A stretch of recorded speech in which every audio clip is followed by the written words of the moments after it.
Hey guys, Awesome Bomb here, and today I would like to share my fantastic information about a game that I've been hoping for quite a lot of times right now. The game is a game of my overall favorite franchise, Ratchet and Clank. I've been a fan ever since the very first demo of the very first game. Insomniac Games, the developer of the franchise, has done an amazing job to keep the community happy by making the franchise better and better with every game. It is only recently, since 2010, that the franchise has been going downhill big time. It all started with the co-op orientated All for One, Ratchet and Clank All for One.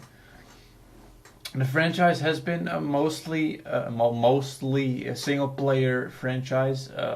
Two games before All for One, which had multiplayer in them, were Ratchet and Clank 3 and Ratchet and Clank 4, or Gladiator, Deadlocked, whatever.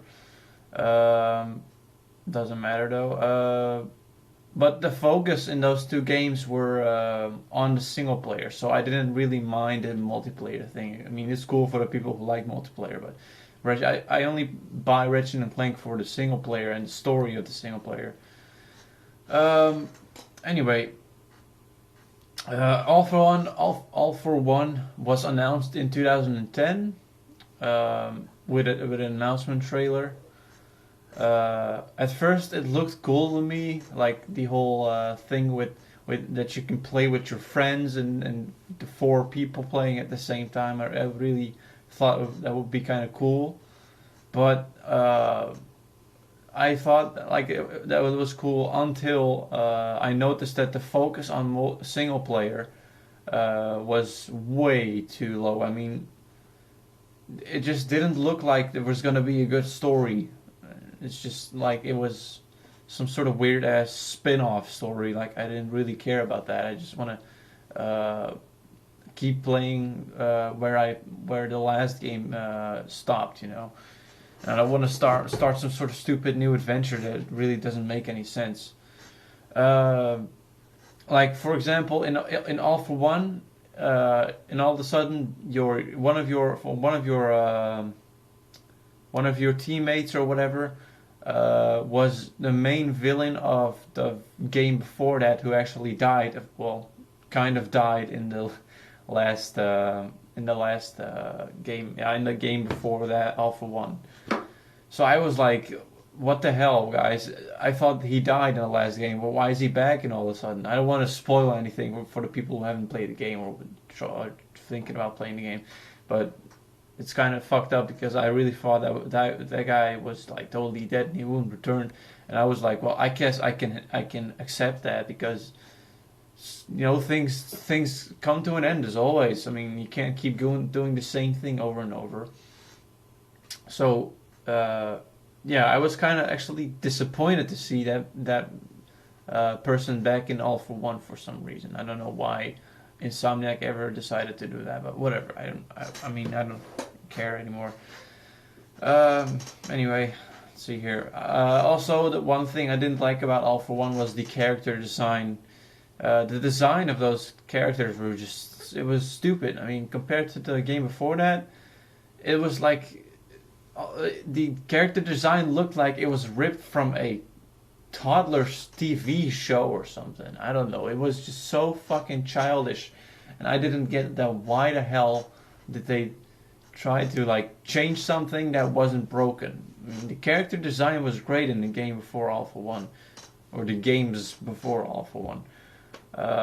So yeah, I don't know why the fuck they decided to change that in All for One, but whatever. They done fucked it up right there for me. So anyway, I eventually decided not to buy All for One, and I think,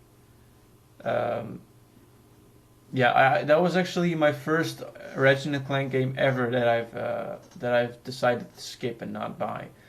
So yeah, first ever since 2002, since the first one came out. And that's fucking. That actually means a lot to me myself, but whatever. I mean, it happens, you know. Um, and by the way, All for One was launched in 2011. It was announced in 2010, but launched in 2011. So yeah, after 9 years, I decided to skip one Ratchet and Clank. Yeah, crazy, I know. Um, but yeah, I'm happy that I've decided not to spend 1 cent on the game. Like, from what I've heard about the game in the community, that the game itself is not really good. So whatever. I mean, I'm glad I didn't buy it, I guess. So 1 year after All for One, the Insomniac Games decided to continue this disturbing way of making Ratchet and Clank games. Last year, Ratchet and Clank Full Frontal Assault was launched. It was called like that in North America, but in other regions it was called Q-Force. I'm pretty sure the Americans between us know what Full Frontal Assault means.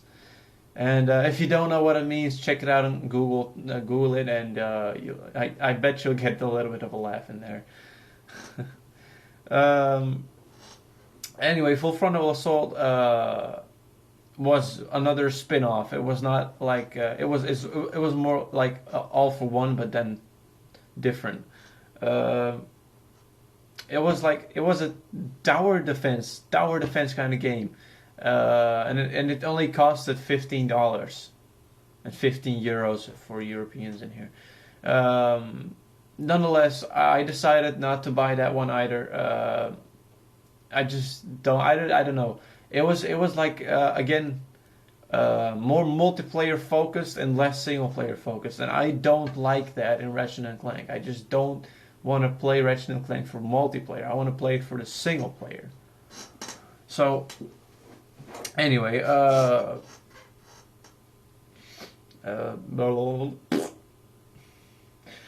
played the demo of Full Frontal Assault, and I was not surprised. Dang it, fuck. Not happy. Let's just say it like that. I don't know exactly how I should say it right now, but whatever. I was not really happy with the way the game looked and felt and everything. It just didn't feel like the Ratchet and Clank I used to like and play and enjoy all the damn time. Yeah, so there was simply not enough focus on the single player. It was just not. It was not Ratchet and Clank for me anymore. That's the thing. Like when I buy Ratchet and Clank, I want to have Ratchet and Clank, not some sort of tower defense multiplayer weird ass shit game I don't really like playing. Even though it was $15, I mean, I was like, fuck it, I'm not gonna buy that shit. I mean, I want real Ratchet and Clank. Anyway, so after those, in my opinion, then giant failures, Insomniac Games has decided to switch off the ridiculousness and have decided to bring back the original Ratchet and Clank classic style of Ratchet and Clank games. I'm very glad to share with you that Ratchet and Clank Into the Nexus is in development as we speak. This game will be a single player only game, which is a good thing, and the biggest focus will be on the gameplay and story. That's a quote, gameplay and story.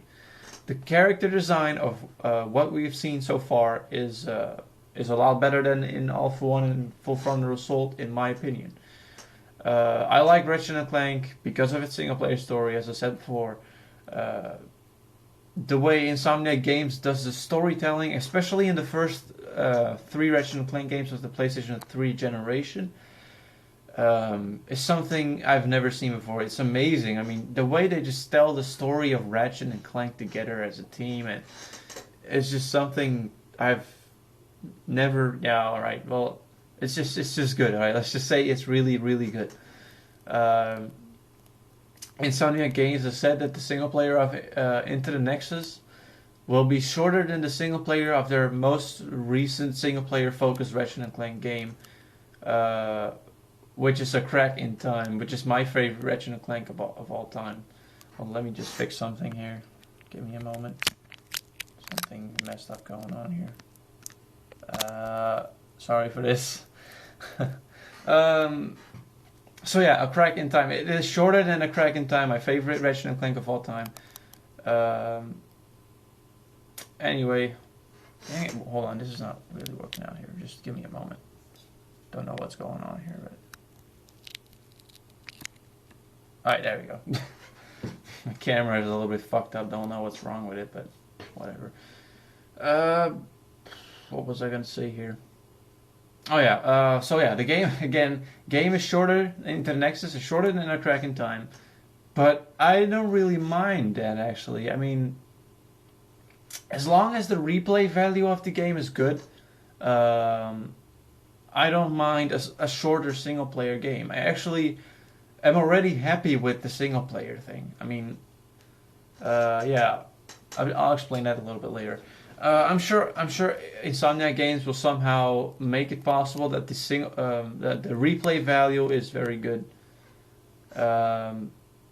Just like they've done with all of their single player focused Ratchet Clank games so far. So yeah, I'm really excited for this game. I've actually never been this excited for any Ratchet Clank game ever since A Crack in Time, which by the way was released in 2009. I forgot to say that. I mean, you've got to understand. I've been waiting for a good Ratchet Clank game for 4 years now. 4 years. I want to feel the excitement I had when A Crack in Time was first announced, and in development, of course. So, will Into the Nexus be any better than A Crack in Time? Honestly, I don't think it will. I actually don't think the single player will take any longer than maybe 5 or 6 hours. Do you want to know why? Because simply the game has a $30 price tag, €30 price tag. That is very cheap for Ratchet Clank games, since every full single player Ratchet Clank game so far has been $60, €60 on day one. But you know what? I'm honestly not even that concerned about the length of the single player. I mean, especially because of the price tag, obviously, because it's so cheap, and the possibly amazing story. By the way, I forgot to mention that Into the Nexus is an epilogue to the first 3 Ratchet & Clank games of the PlayStation 3 generation. A Crack in Time was the last of those 3 games, so that essentially means that Into the Nexus is a continuation of A Crack in Time. And that, I must say, A Crack in Time had an amazing story. So I'm really interested to see how they will continue the story of A Crack in Time into the Nexus. Yeah, anyway, that's it for this video. I don't want to make it too long. I will upload another video after this one to show you, to show off my Ratchet & Clank collection of games I have so far. This is a great time to be a gamer. At least it is for me. But I'm sure a lot of people have a great time right now as well, because of the great announcements we've been having lately, and great games we have been seeing lately. So yeah, enjoy it while you still can. Later, guys.